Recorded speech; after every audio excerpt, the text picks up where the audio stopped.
မင်္ဂလာပါခင်ဗျာအားလုံးပဲ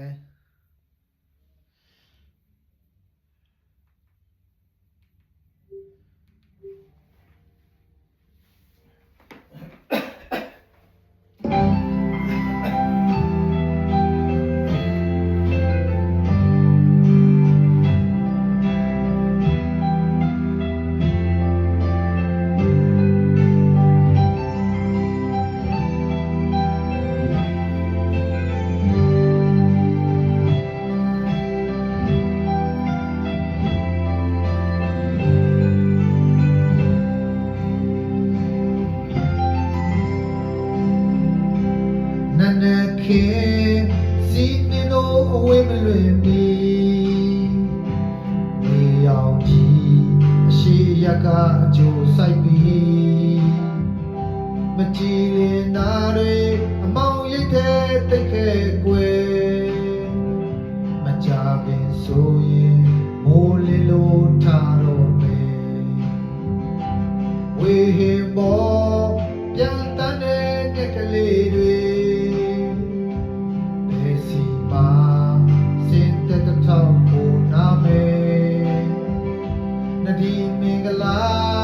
ချေတော်လန်ကန်တဲ့ဖက်ပါဒီဒီအလားပိုင်းနာတို့တင်ပြန်နေဘိုးတပက်ကန်ကတရားဒေသနာအာယုဘူးရဲ့ငြိမ်းချမ်းမှုလေးလားပူလောင်ကျွမ်းတဲ့နှလုံးသားကိုယ်တည်း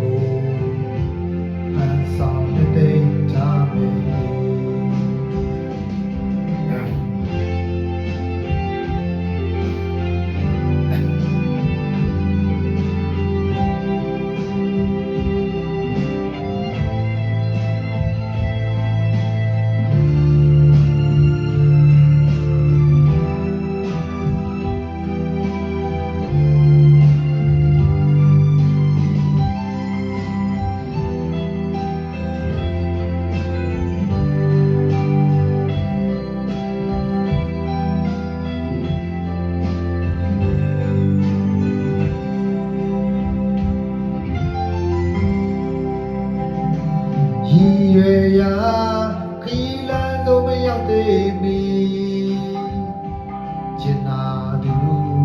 တွဲလက်ဖြတ်ပေါ်မဲ့ပြီယုံကြည်ရာတွေ